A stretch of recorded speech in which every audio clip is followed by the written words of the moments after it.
Capítulo 3.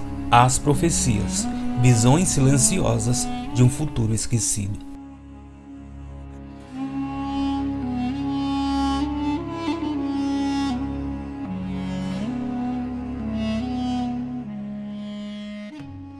No âmbito quase universal, tradições centenárias nos revelam que nossa época não é comum na história da humanidade ou da Terra.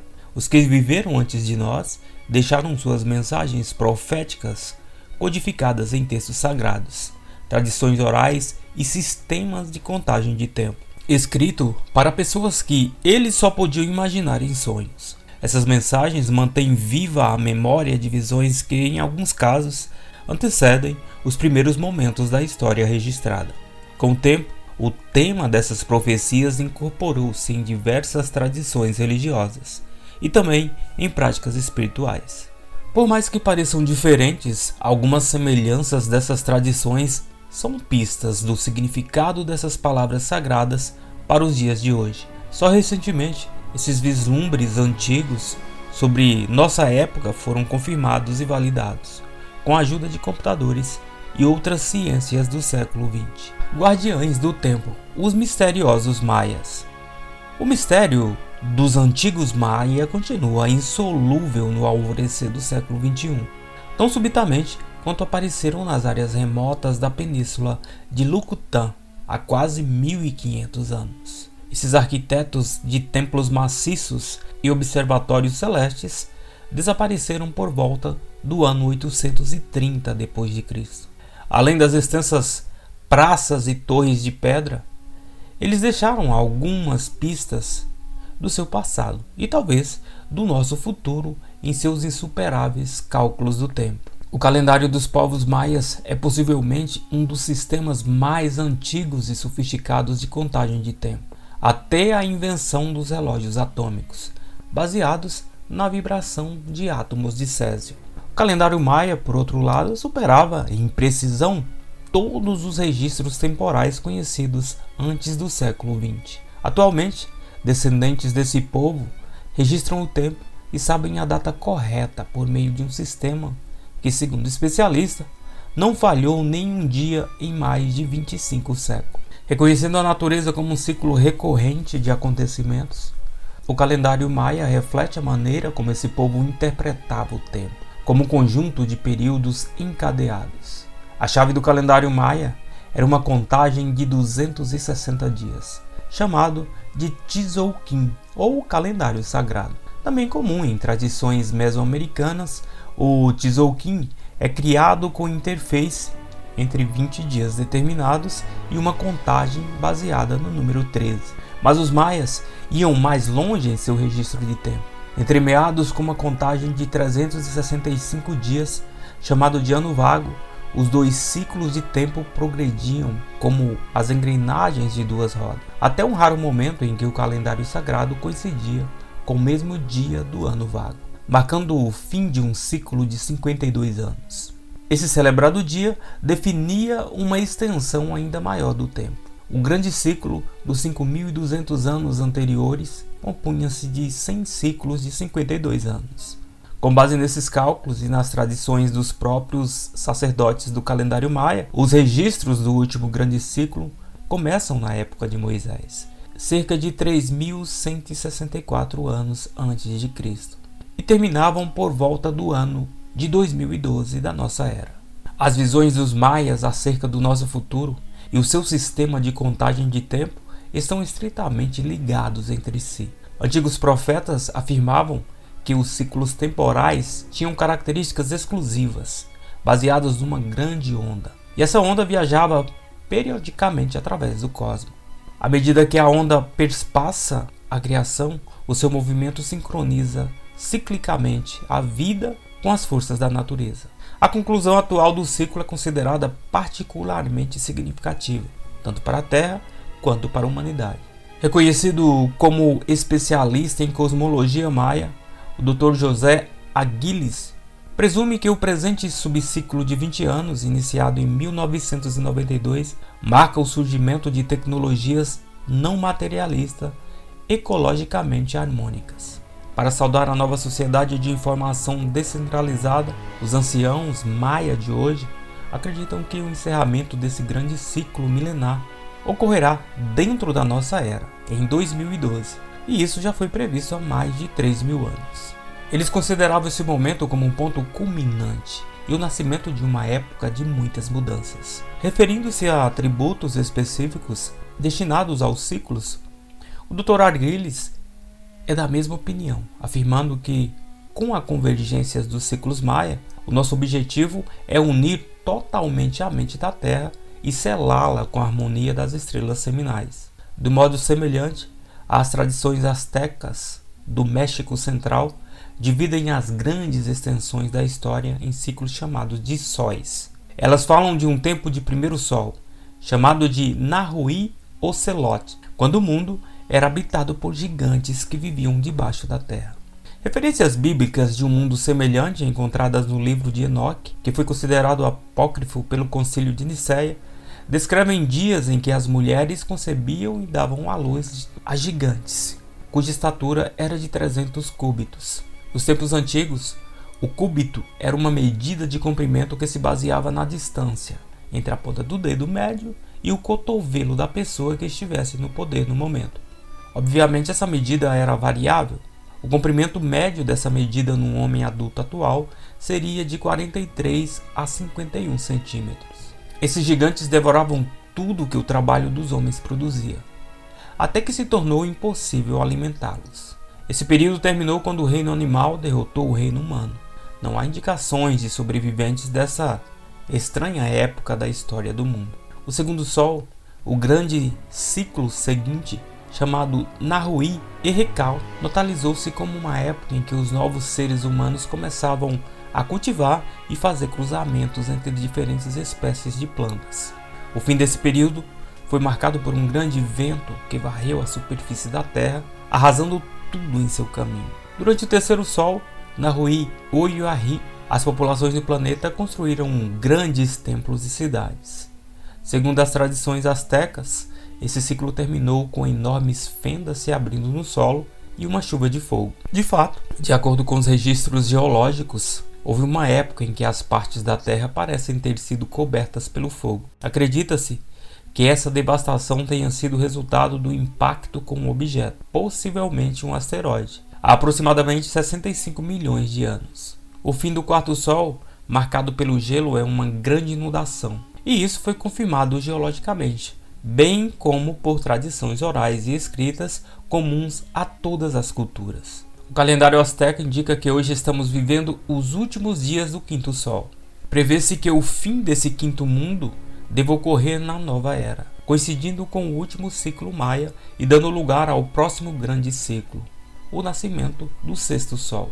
Usando o passado como modelo, muitas tradições antigas descrevem os tempos de mudança como épocas de atribulações e purificação. Durante esses períodos, devemos considerar essas raras e muitas vezes destrutivas demonstrações da natureza como uma oportunidade para nos fortalecermos e nos prepararmos para as mudanças ainda maiores no nosso mundo. Alguns dos temas comuns nas profecias para essa época são fenômenos climáticos estranhos e a perda de muitas faixas litorâneas devido ao aumento do nível do mar, além da fome, secas, terremotos e a quebra da infraestrutura mundial.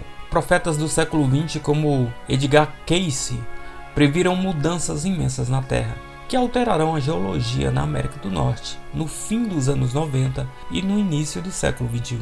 Entre esses fenômenos, inclui-se a visão de um grande mar interior ligando o Golfo do México aos grandes lagos e a submersão de grande parte do litoral leste e oeste. As descrições geográficas do nosso futuro, muitas delas feitas há centenas ou milhares de anos, criaram um novo padrão para a possibilidade de tecnologia interior e profecia. Mas como os nossos ancestrais puderam enxergar acontecimentos que ocorreriam na nossa época? E talvez o mais importante, até que ponto essas visões são exatas? Visão remota. Profetas do século XX. A palavra profeta evoca imagens de antigos videntes vestidos com mantos compridos, sonhando acordados com um tempo ainda por vir. Nas tradições dos profetas bíblicos, isso pode muito bem ser verdade. Mas a atual ciência da profecia ainda é uma atividade respeitada, envolta no mistério de um nome novo. Com base em pesquisas conduzidas no respeitado Stanford Research Institute no princípio dos anos 70, a capacidade de testemunhar acontecimentos à distância foi denominada de visão remota. Embora os pormenores da visão remota possam variar de uma pessoa para outra, o procedimento geral é o mesmo para todos os videntes. Em geral, iniciando com um estado de relaxamento leve. Com os olhos fechados, o receptor utiliza impressões sensoriais concernentes a acontecimentos que estejam ocorrendo em qualquer outro lugar do planeta, na sala ao lado ou num deserto posto avançado do outro lado do mundo. Treinado para distinguir diferentes tipos de sensação, o vidente então designa identificadores para a experiência, aprimorando as impressões com as mais pormenores. Sons, cheiros, gostos e sensação, bem como imagens, pode acompanhar essas jornadas. O treinamento pelo qual os videntes remotos aprendem a aceitar e a registrar essas impressões sem preconceitos é o que os diferencia do sonhador casual. Com as óbvias implicações quanto à necessidade de sigilo, essas capacidades sugerem todo um novo mundo de coleta de informações com riscos menores. A visão remota, atualmente, tem um papel aceitável na segurança e na defesa das nações do mundo livre. Em 1991, por exemplo, solicitou-se a videntes à distância que concentrassem pesquisas numa área do norte do Iraque em busca de um determinado tipo de míssil. Limitar a busca a partes específicas do deserto iraquiano poderia significar uma economia de tempo, de combustível, de vidas e também de dinheiro. Certamente a visão remota, ou seja, a capacidade de projetar a consciência de uma pessoa de um lugar para outro, tornou-se objeto de um estudo sério.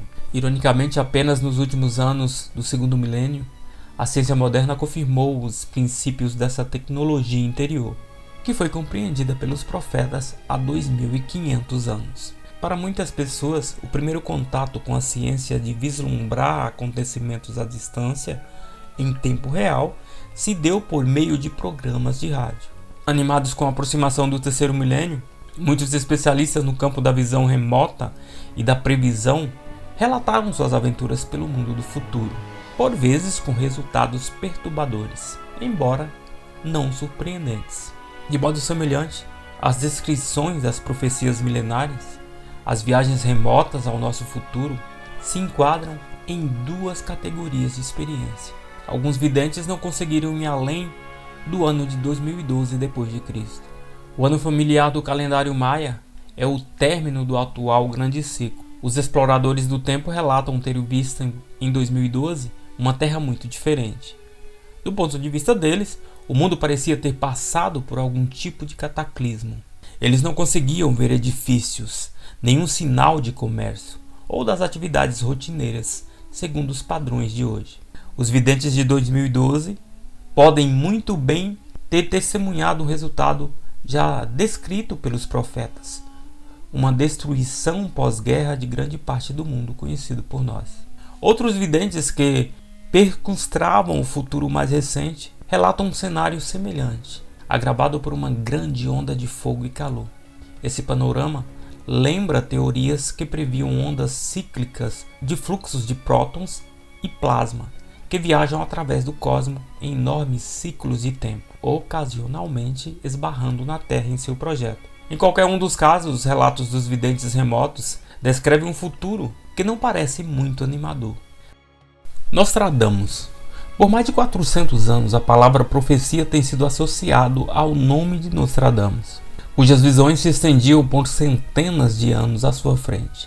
Nascido em 14 de dezembro de 1503, Michel ou Maicon de Notre Dame tornou-se conhecido como Nostradamus, talvez o profeta mais ilustre dos últimos tempos. Seu dom da segunda visão lhe permitia enxergar o futuro de sua época, testemunhando acontecimentos com riqueza de pormenores e grande precisão. Ao estudar antigos oráculos, ele desenvolveu suas próprias técnicas para navegar nas ondas do tempo como observador, muitas vezes trazendo à sua época tecnologias do futuro. Por fim, Nostradamus tornou-se físico, incorporando à prática muitas das suas ideias proféticas. As suas técnicas, que hoje parecem comuns, eram revolucionárias para a Europa do século XVI, flagelada pela peste negra. Essas técnicas incluíam o uso de algumas ervas, ar fresco e água limpa. Além disso, ele prescreveu mistura de aloés e pétalas de rosa, ricas em vitaminas e desconhecidas na sua época. Um dos relatos mais conhecidos a respeito dos dons proféticos de Nostradamus ocorreu inesperadamente quando ele encontrou um grupo de monges que viajavam por uma estrada. Nostradamus imediatamente se ajoelhou aos pés dos homens e beijou a barra de sua veste. Quando lhe perguntaram por que daquilo, ele respondeu simplesmente: tenho de me ajoelhar diante de sua santidade. Apenas 40 anos depois, 19 anos depois da morte de Nostradamus, o misterioso acontecimento na estrada solitária se esclareceu. Em 1585, o frade cuja roupa o profeta havia beijado tornou-se Papa Sisto V.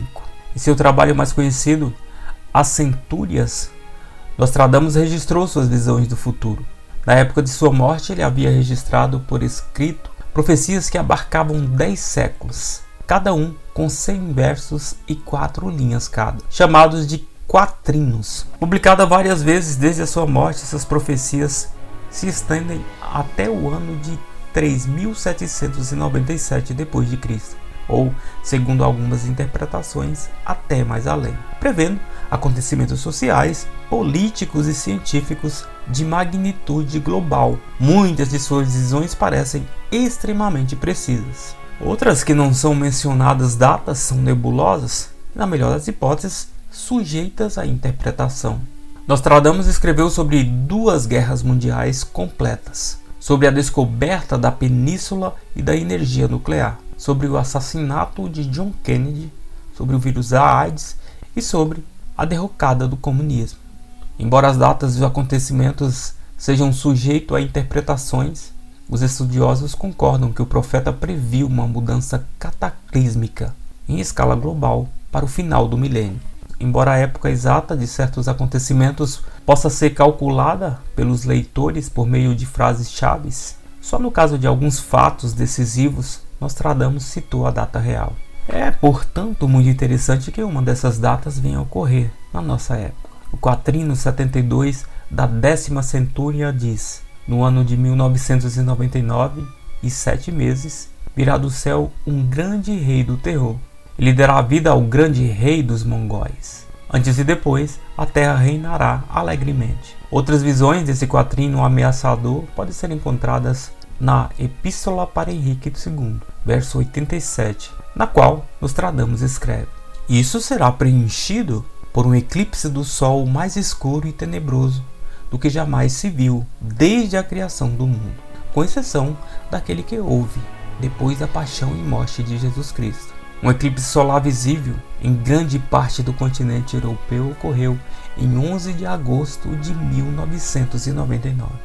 As visões de Nostradamus também previam mudanças cataclísmicas na Terra, semelhantes às mencionadas nas tradições dos nativos americanos e também na Bíblia. Continuando, no verso 88 da Epístola a Henrique, o profeta chega a determinar o mês em que tudo acontecerá.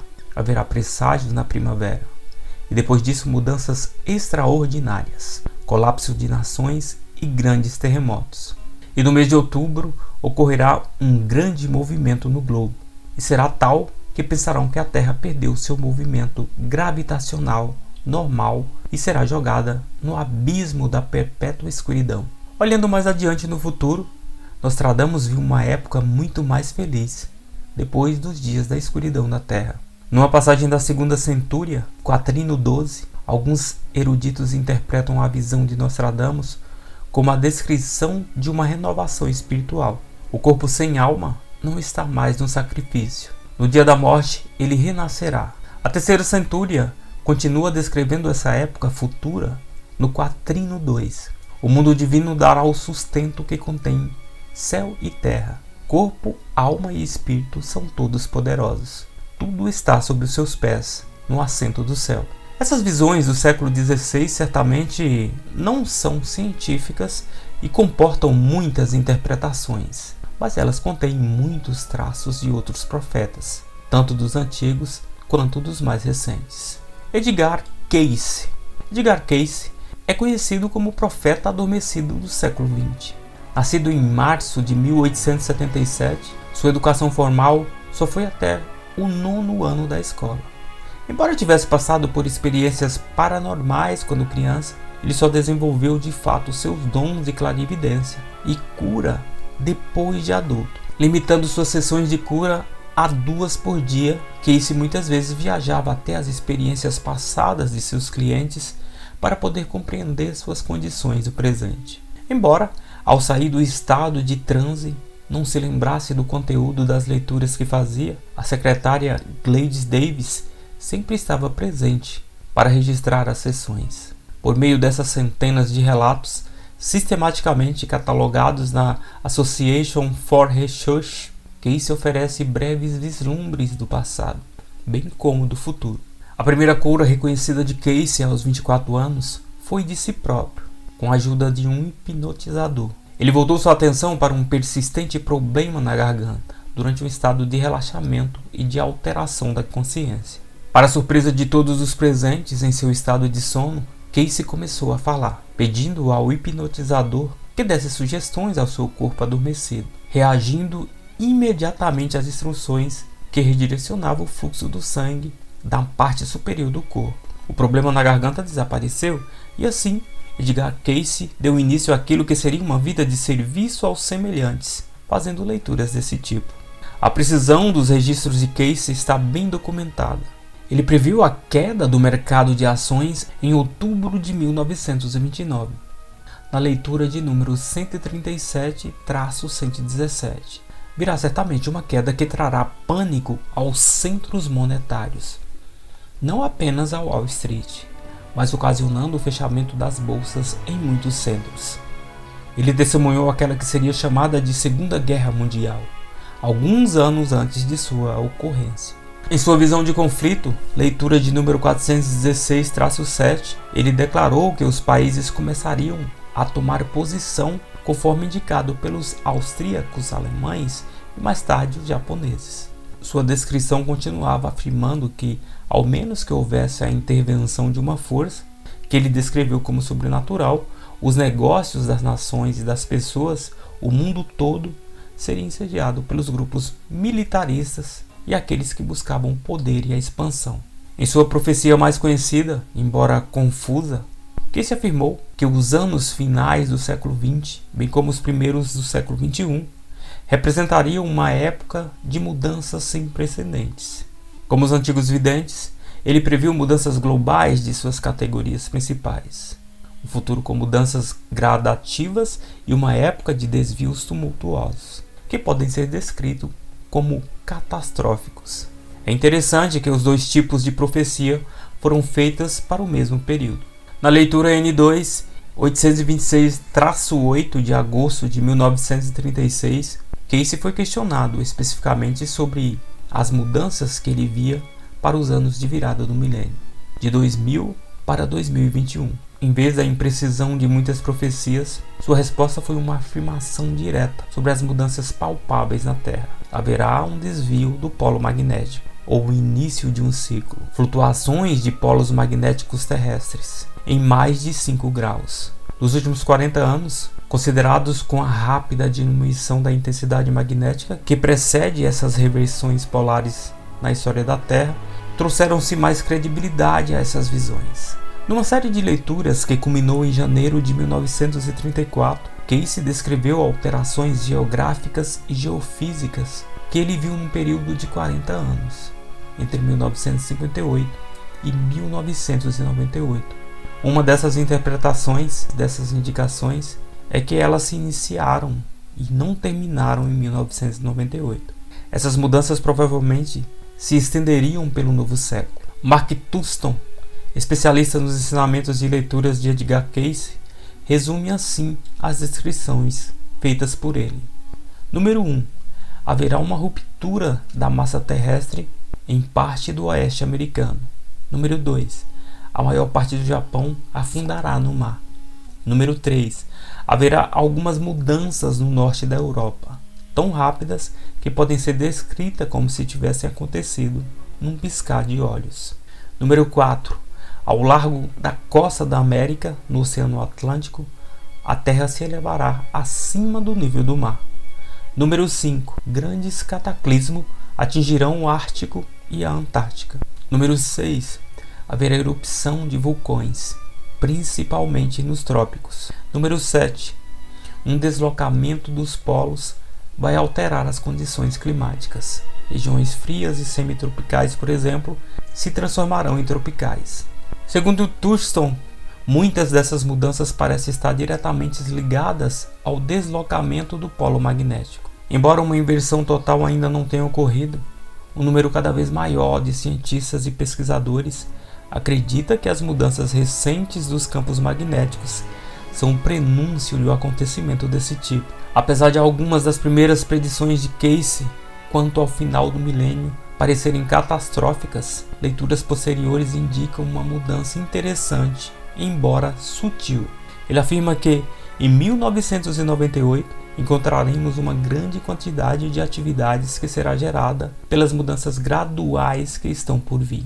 Ele continua falando sobre as mudanças do milênio, dizendo que a passagem entre peixes e aquário será paulatina e não cataclísmica. Ao fazer duas previsões diferentes da mudança do século, que se pode ter proporcionado novas indicações sobre o valor da profecia na nossa vida de hoje. Conhecendo que suas leituras, tanto de mudanças catastróficas quanto graduais, foram feitas no intervalo de poucos anos entre si e não séculos, que mudança no nosso futuro essa diferença estaria sugerindo? Qualquer que seja a visão que levemos em conta, a maior parte delas parece furtar-se a medidas exatas de tempo. Elas parecem representar momentos de possibilidades, e não uma indicação concreta com consequências precisas. Em suas próprias palavras, o profeta adormecido dá uma chave para a ciência da profecia, nos lembrando de que podemos influir no resultado da história por meio do curso da nossa vida presente. Na leitura de número 311-10, Casey afirma que a nossa reação aos desafios pode determinar, pelo menos em parte, a intensidade das mudanças previstas. Dependerá de muitas condições metafísicas. Existem condições nas atividades das pessoas quanto ao pensamento e empenho que podem manter muitas cidades e países intactos por meio da aplicação das leis espirituais. Profecias dos nativos americanos. Povos nativos da América do Norte e do Sul acreditavam que os acontecimentos atuais reflitam pormenores das profecias de seus ancestrais. Para muitos, as visões de um mundo que virá têm sido mantidas em segredos pelas tradições tribais, para preservar a integridade da visão de seus ancestrais. Tendo chegado a época de que falam as profecias tribais, as instruções que encerram para essa época estão sendo reveladas. Eles acreditam que pessoas de todas as precedências de todas as nações podem beneficiar-se com as visões de muito tempo atrás. Descontando diferenças específicas das tradições familiares e tribais, existem traços comuns ligando muitas das profecias nativas dos índios nativos americanos quanto ao nosso futuro. Os Hopis do sudoeste norte-americano oferecem algumas das mais concisas visões do nosso futuro ao profetizar o nascimento de um novo sol. Do mesmo modo que os maias, os astecas e outras tradições indígenas primitivas, os Hopis acreditam que existiram grandes ciclos de experiências humanas antes da nossa época. Cada um desses ciclos terminou com um período de destruição, sendo mais recente, o grande dilúvio. Estamos vivendo na proximidade do fim de um ciclo, preparando-nos para um dia do quinto sol. As profecias Hopis predizem uma era de declínio antes do encerramento desse ciclo, seguida por um período de transição. Do ponto de vista deles, o tempo do declínio é uma época de grandes desafios, muitas vezes chamada de tempo de purificação. Acreditando que a Terra e o nosso corpo sejam uma coisa só, os Hopis encaram as condições do planeta como um mecanismo de feedback, um tipo de barômetro, nos lembrando de quando fizemos escolhas benéficas ou prejudiciais à vida em nosso mundo. Uma das primeiras visões Hopis a serem reveladas foram 3 sinais, indicando uma escala de tempo para a grande mudança. O primeiro sinal era o surgimento da lua, tanto na terra como nos céus. O cumprimento dessa parte da profecia era um mistério até 1993, quando imagens da lua começaram a aparecer desenhadas em campos de trigo na Inglaterra. Imagens nítidas de uma lua crescente foram interpretadas pelos anciões Hopis como a realização da primeira parte da profecia. O segundo sinal era o surgimento da estrela azul, símbolo comum no folclore e nos mitos de muitas tradições Hopis. Alguns anciões acreditavam que o impacto do cometa Shoemaker-Levy com Júpiter em 1994 foi o cumprimento dessa profecia. Os pesquisadores estavam intrigados com a afirmação de que o impacto de um cometa destroçado pudesse ser considerado um cumprimento de uma profecia. O mistério foi revelado quando as imagens espectrográficas do planeta gigante foram observadas depois da colisão. Júpiter emitiu uma curiosa cor azulada, que só podia ser vista com uma sofisticada aparelhagem. Talvez o sinal mais místico das profecias dos Hopis seja o terceiro. Nas danças, tecidos e pinturas na areia dos Hopis destacam-se estranhas imagens humanoides, que muitas vezes enfeitam suas casas e locais cerimoniais. Com roupas estranhas e rostos sobrenaturais, essas representações dos ancestrais Hopis, o povo celestial, eram chamados de Kashinas. A terceira parte das profecias Hopis afirma que está chegando a hora da grande mudança, quando os Shakinas retomarem das estrelas, dançando novamente nas praças de suas aldeias. Profecias bíblicas. No capítulo 2, vimos que alguns livros relacionados com a Bíblia moderna não foram aceitos oficialmente no século IV, por serem considerados inadequados pela Igreja Católica, relegado à obscuridade dos cofres e bibliotecas particulares da Igreja. Um dos mais fascinantes e talvez o mais místico seja o antigo livro do profeta Enoque, contendo eloquentes descrições da criação e da linhagem humana, além de informações astronômicas tão pormenorizadas que só puderam ser verificadas com a tecnologia do século XX. Esse antigo texto era conhecido como Livros dos Segredos de Enoque. Podemos encontrar referências diretas a esse texto num trabalho do teólogo Tertuliano, do século II.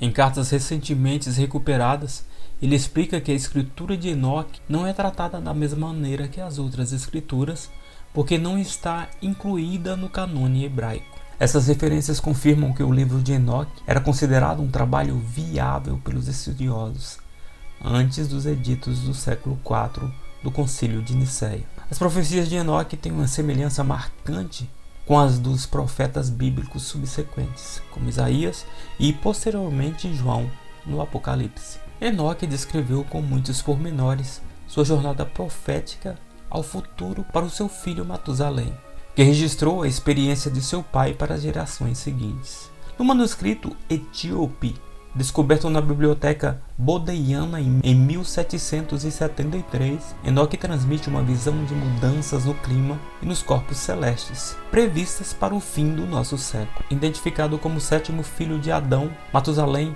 caracteriza as experiências proféticas do pai de um modo bem diferente daquelas de Case, quando diz, por exemplo, que Enoque falava com os olhos abertos, enquanto tinha uma visão sagrada nos céus. Depois de suas grandes previsões para o futuro, Enoque afirmou que ouvira todas as coisas e compreendera aquilo que viu, aquilo que não acontecerá em sua geração, mas uma outra, num período distante, devido aos eleitos. Nesses dias, a chuva se cessará, os frutos da terra serão tardios, e não vicejarão na estação apropriada, e na sua estação os frutos das árvores serão retidos. O céu permanecerá quieto. A lua mudará as suas leis e não será vista nos períodos certos. Logo depois de prever essas tribulações pelas quais a terra passará, Enoque descreve mais uma sequência de acontecimentos, revelando uma época de beleza, esperança e possibilidades. Nessa outra série de previsões, que parece originar-se de uma visão diferente e que descreve um outro tempo, Enoque vê o céu anterior partir e perecer, e declara que aparecerá um novo céu Esse estranho padrão de atribulações, aparentemente seguido de uma redenção, é comum nas visões de Enoque, como também em outras profecias que examinaremos no decorrer desse vídeo. Talvez a visão de tempos futuros mais carregada de emoção seja encontrada numa coleção de profecias, nos textos bíblicos modernos, abrangendo desde o destino de alguns líderes e chefes de Estado até visões globais do fim do mundo. As previsões da Bíblia continuam a provocar reações fortes nos leitores, milhares de anos depois das próprias profecias. Pode-se encontrar desde uma curiosidade constante até um fervor inabalável, chaves para o poder, bem como uma confusão, quando se remonta às interpretações modernas, às origens das próprias visões. Não é difícil descobrir, por exemplo, que muitas das profecias a que nos referimos hoje não foram registradas até muitos anos, por vezes até por milhares de anos, justamente depois de terem sido recebidas, pelo simples fato delas terem sido transmitidas de uma forma oral, de geração em geração. Não se sabe ao certo se alguns livros proféticos foram escritos pelos próprios profetas, ou talvez por outras pessoas, que usavam o nome do profeta como uma metáfora nas histórias. O livro de Daniel é um desses casos. Esse livro leva o nome não do autor, que é desconhecido, mas do seu herói, um jovem judeu levado para a Babilônia, onde viveu até 538 a.C. A introdução prossegue. O livro contém histórias criadas e transmitidas pelas tradições populares, que contam as provações e os triunfos do sábio Daniel e de seus 3 companheiros. Essa interpretação contradiz diretamente outros estudiosos da Bíblia, como John Walden, que diz: fica claro que o próprio livro afirma ter sido escrito por Daniel, pois ele é narrado na primeira pessoa em diversas passagens de sua segunda parte. Daniel também é mencionado em Ezequiel, o que seria natural, pois este era contemporâneo daquele. Mesmo hoje, quase 2 milênios depois da compilação dos textos, os eruditos ainda não chegaram a um consenso sequer sobre questões básicas de alguns dos novos textos mais sagrados. Para aumentar ainda mais a confusão ao decifrar as profecias bíblicas, há o problema de precisão com que as palavras foram ou não foram traduzidas através dos séculos. Ao contrário de algumas partes da Bíblia hebraica, que se sabem ter sido traduzidas com precisão, letra por letra, pelo menos nos últimos 1000 anos, o Códice de Leningrado data do ano de 1008. Desde essa época, os estudiosos concordavam que os primeiros 5 livros do Antigo Testamento hebraico permaneceram inalterados. A Bíblia Ocidental passou por muitas mudanças. Desde o estabelecimento dos Estados Unidos da América, há menos de 300 anos, até as adaptações, as traduções de uma língua para outra e as diversas interpretações que vêm sendo feitas da Bíblia, que acabam provocando uma certa margem de erro. Por mais precisa que seja a nossa coleção bíblica de histórias genealógicas e sabedoria, em certos aspectos, ela não pode ser tomada literalmente. O texto muda de acordo com a tradição. Muitas vezes, simplesmente não existe palavras numa língua para representar com exatidão o mesmo conceito, do modo como ele é expresso em outra língua. Nesses casos, os tradutores fazem o melhor possível. É assim que pode surgir uma aproximação de temas e conceitos nessas traduções. A Bíblia Ocidental, tal como a conhecemos hoje, passou por muitos desses processos, inclusive uma tradução da língua egípcia altamente simbólica, segundo as suas origens em aramaico e hebraico. Um exemplo de como a aproximação pode alterar sutilmente uma tradução bem intencionada são as palavras aramaicas para a primeira linha do Pai Nosso. Em inglês, lê-se Our Father which art in heaven. Em português, Pai Nosso que estás no céu, ou Pai Nosso que estás no céu. No original aramaico, todavia, a mesma frase é construída de 2 palavras, Abuon Beuasmaia. Não existem palavras exatas em inglês ou português para essas traduções do aramaico. Aos tradutores restou criar engenhosas associações de palavras inglesas ou portuguesas que se aproximassem ao significado original. Uma outra amostra dessas aproximações é ilustrada pelas seguintes traduções possíveis desse exemplo do Pai Nosso. Ó, aquele que cria, ou Pai e Mãe do Cosmo, ou Tu, respiração vital de tudo. Nome dos nomes. Nossa pequena identidade se desenrola dentro de ti. E o radiante, Tu brilha dentro de nós. Todas essas são traduções válidas das palavras originais. E cada uma expressa um sentimento diferente para a interpretação do texto original.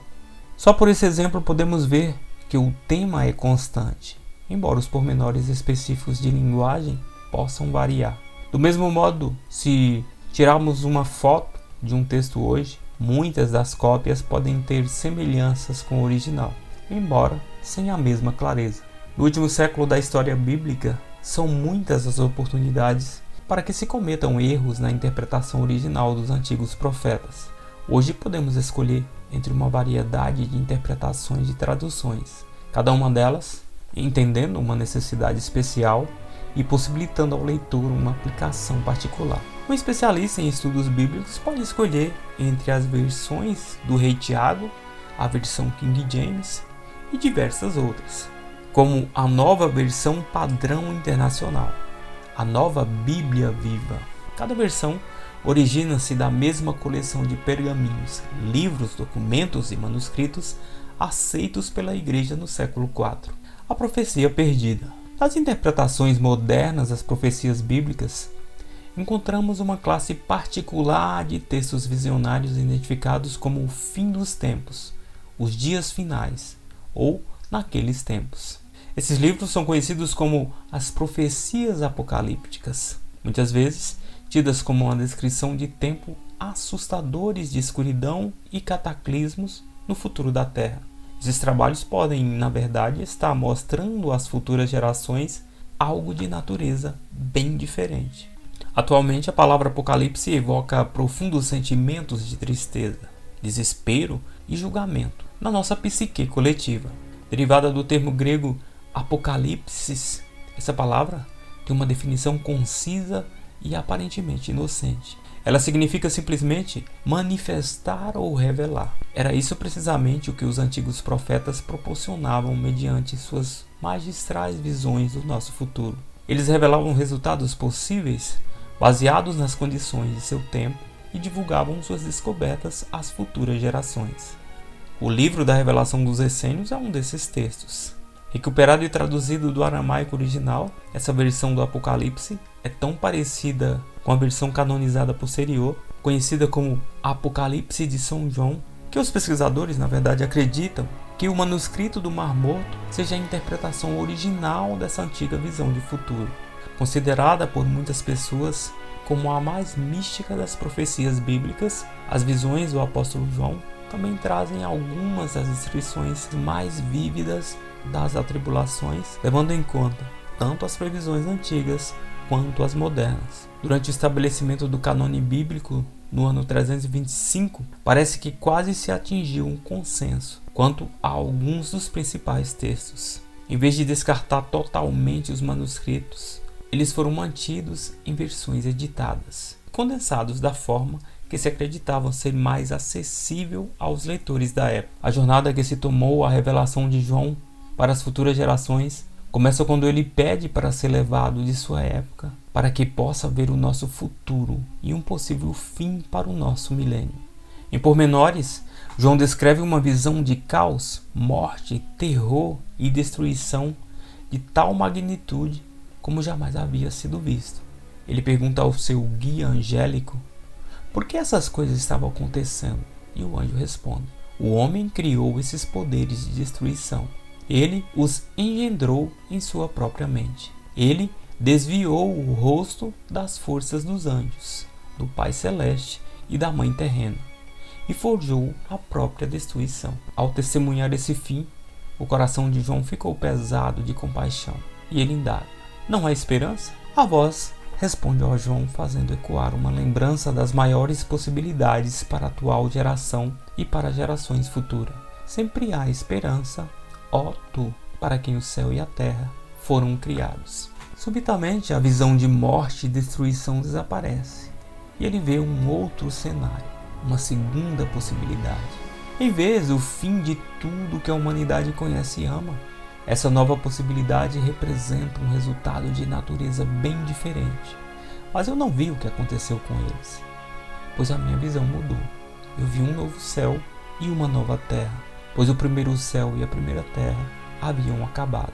Eu ouvi uma grande voz, dizendo que não haverá mais morte, nem tristeza, nem choro. Não haverá mais dor. À medida que a visão de João se desenvolve, ele vê uma época em que a paz e a cooperação envolverão as nações do mundo.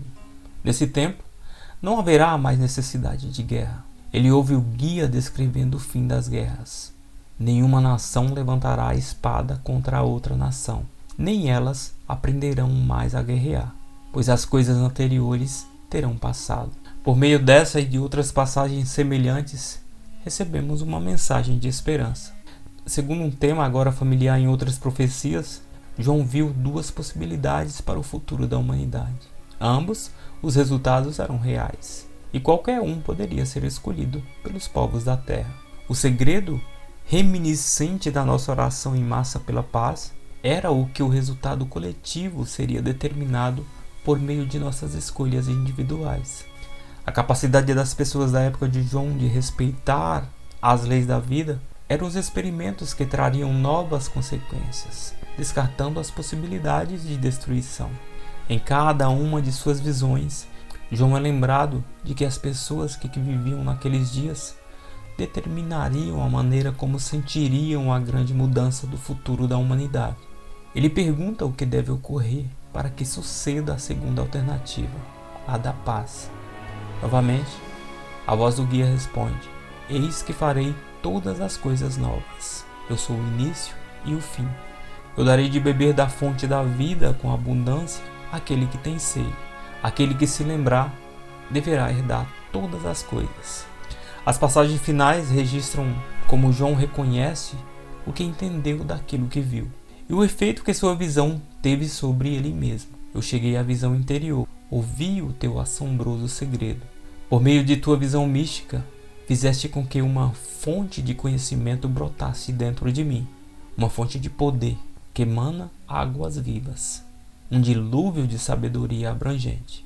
Outras passagens dos pergaminhos dos essênios continuam a pormenorizar a possibilidade de uma época do nosso futuro em que teremos superado a necessidade de deslocamento catastróficos para promover as mudanças. Nesse tempo, as condições que tiravam a vida dos habitantes da Terra já não existiam mais. No reino da paz já não há fome nem sede, nem vento frio, nem vento quente, nem velhice, nem morte. Os homens e os animais serão imortais. Os profetas bíblicos descreviam claramente resultados muito diferentes, muitas vezes conflitantes para o nosso futuro. A questão é, por que eles fariam isso? Por que há visões tão diferentes para a mesma época do nosso futuro? Como pode um profeta entrever duas possibilidades tão diferentes para o mesmo período de tempo? Em meados dos anos 90, descobriu-se um novo instrumento de profecia, um formato muito antigo. É possível que a trava do tempo, da tecnologia só nos permitiu enxergar, por meio dos olhos desse instrumento profético, o mapa do tempo de 3.000 anos. Em 1995, o antigo instrumento da profecia veio abruptamente a público de forma bem detalhada e dramática. No dia 4 de novembro desse ano, aconteceu algo que já havia sido profetizado por esse instrumento, com uma precisão que excedia a possibilidade de coincidência. O acontecimento foi o assassinato de Yitzhak Rabin, primeiro-ministro de Israel, na cidade de Tel Aviv. O fato havia sido profetizado com tanta exatidão que o nome do primeiro-ministro, a data do evento, o nome da cidade e até mesmo o nome do assassino não eram segredo. Tudo isso havia sido codificado num documento de mais de 3.000 anos. A ironia era o fato de que não se tratava de um manuscrito raro, que era mantido em segredo por alguma organização ou pessoa privilegiada. O mapa codificado do nosso futuro era o mesmo que tem oferecido conforto e orientação por pelo menos 75 gerações, e hoje é considerado sagrado por algumas centenas de milhões de pessoas em todo o mundo. O mapa do tempo foi descoberto como um código oculto criptografado na Bíblia, desde os tempos de sua origem. O código encontra-se especificamente nos primeiros 5 livros da Bíblia hebraica, conhecido como Torá, uma versão supostamente inalterada desde que foi entregue ao homem há mais de 3.000 anos. Descoberta por um matemático israelense, o Dr. Eliyahu Rips, essa chave conhecida como Código da Bíblia foi revista e reverendada por matemáticos de universidades importantes em todo o mundo, bem como de órgãos públicos especializados em criptografia, como por exemplo o Departamento de Defesa dos Estados Unidos. Por mais de 200 anos, os pesquisadores suspeitavam que os textos bíblicos eram mais do que uma coleção de palavras a serem lidas, de modo estritamente linear. Um erudito do século VIII, conhecido como Gênio da Vilna, afirmou que a regra é que tudo que foi, é e será até o fim dos tempos, desde a primeira até a última palavra, e não apenas no sentido genérico, mas até mesmo os pormenores de tudo o que nos aconteceu desde o dia do nosso nascimento até o nosso fim.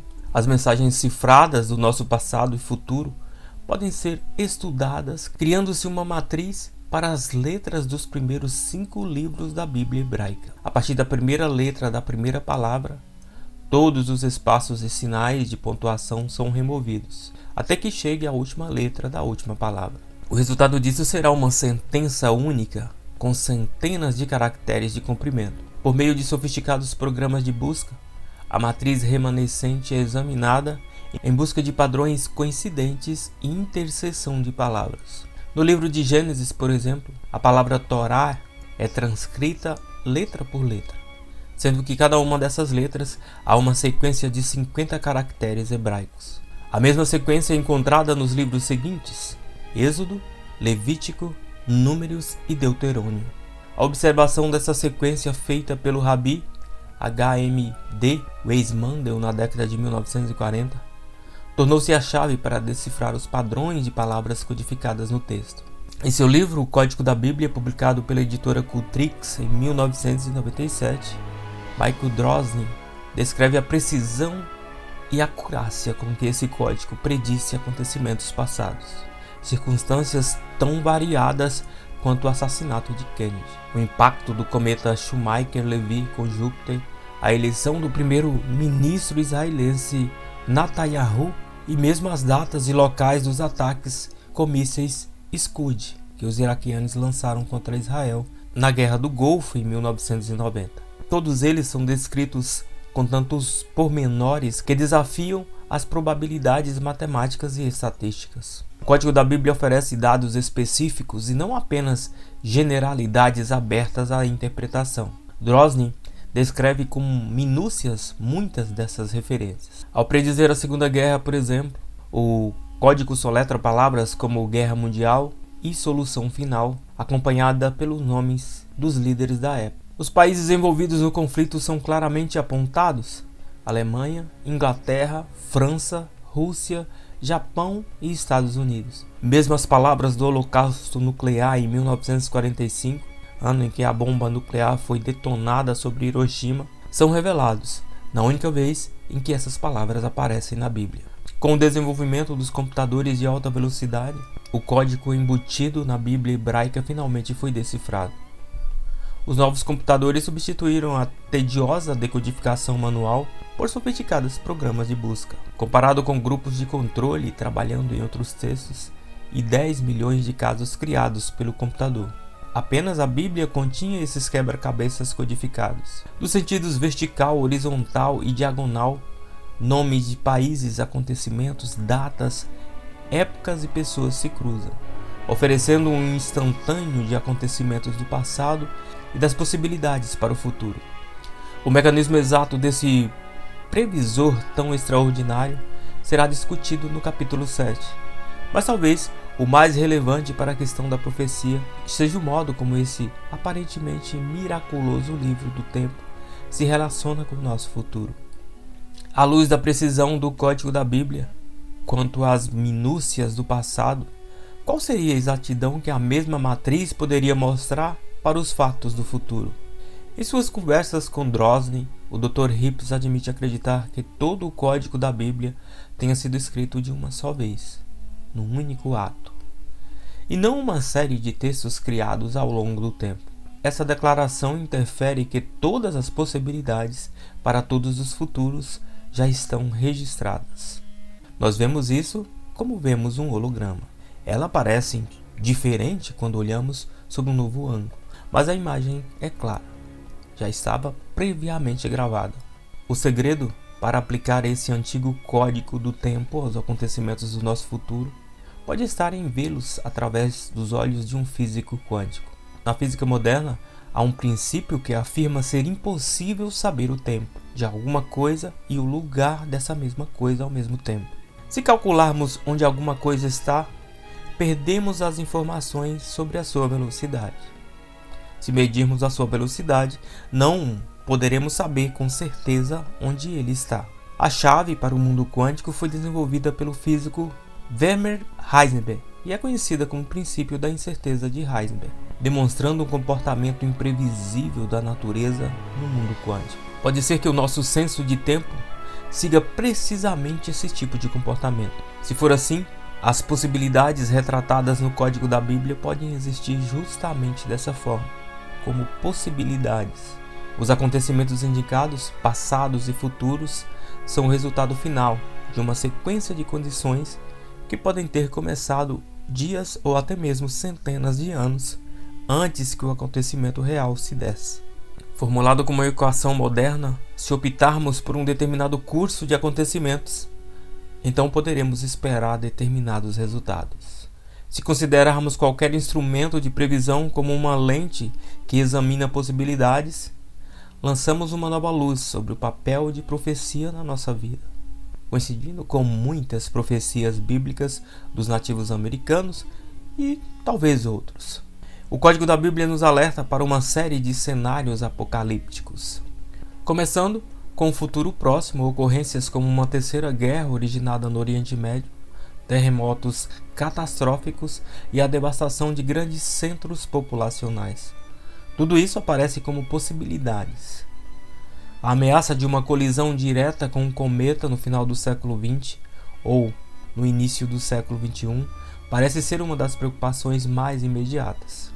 Em 1992, o astrônomo Brian Martian anunciou o retorno do cometa Swift-Tuttle, originalmente descoberto em 1858. O dia exato da redescoberta do cometa estava criptografado no código da Bíblia, juntamente com a sua volta, prevista para 134 anos depois. As palavras exatas cometa Swift-Tuttle e o ano de sua volta, 2126, aparecem claramente codificadas no texto. Inicialmente pensava-se numa rota de colisão com a Terra na época de sua volta, mas novos cálculos indicam que o cometa passará a uma distância segura. Os astrônomos alertam, no entanto, para uma série de quase encontros na época do Swift-Tuttle, em 2126, sendo que a primeira aconteceu em 2006. Cruzando a data de 2006, no texto hebraico, estão as palavras: sua trajetória original atingiu suas moradas, acompanhadas pela frase numa linha associada: ano predito para o mundo. Depois desse alerta, palavras semelhantes levam ao ano 2010. As palavras dias de horror cruzam essa data com descrições adicionais de trevas, tristezas e cometa. Talvez a sequência de palavras mais perturbadora em relação ao nosso futuro se refira ao ano de 2012. E é aí, de uma forma coincidente, no mesmo ano em que o calendário maia termina, que lemos as palavras terra aniquilada. Essa visão de uma antiga possibilidade para o nosso futuro é um exemplo intrigante de um elemento encontrado em todo o código da Bíblia. Drosnin afirma que, no lugar em que a data está codificada, uma segunda passagem descreve um resultado totalmente diferente. As palavras são simplesmente: ele será fragmentado, afastado, e eu despedaçarei. 5.772, ano hebraico correspondente a 2012.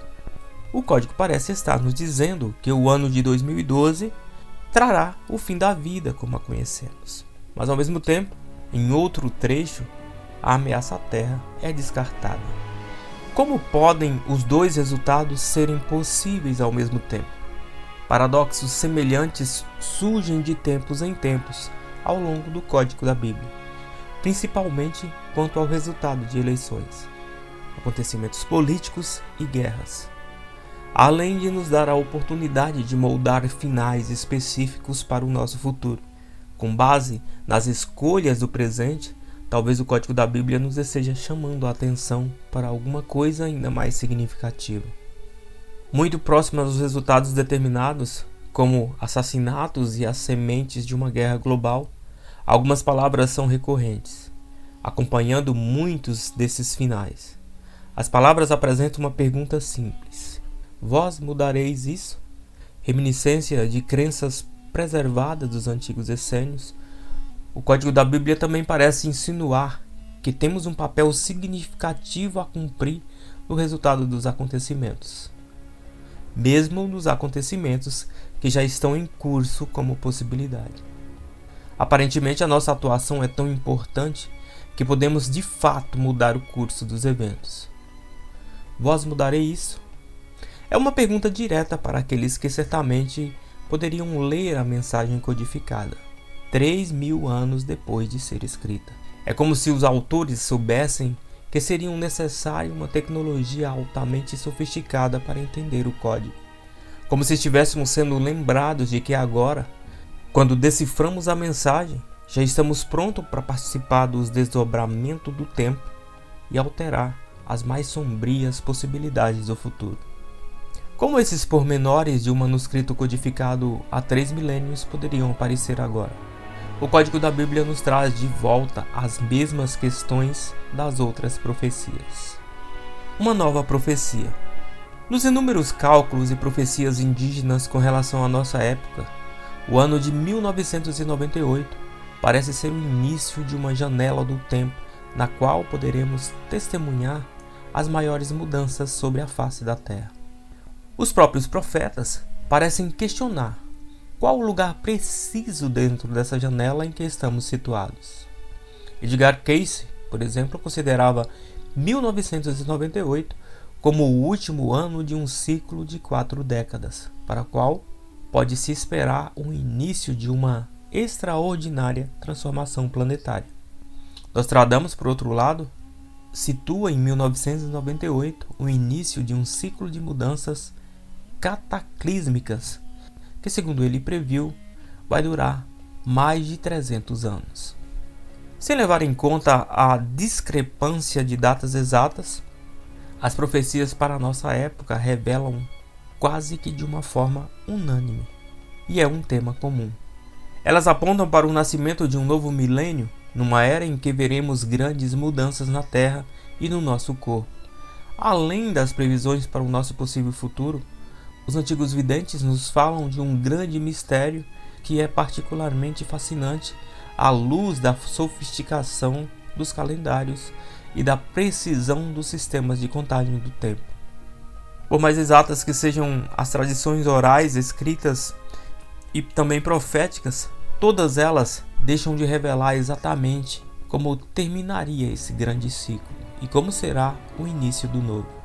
Além de delinear possibilidades para o futuro, aqueles que nos precedem reconhecem uma força muito poderosa que poderá escolher a possibilidade que iremos viver, bastante negligenciada nos últimos tempos.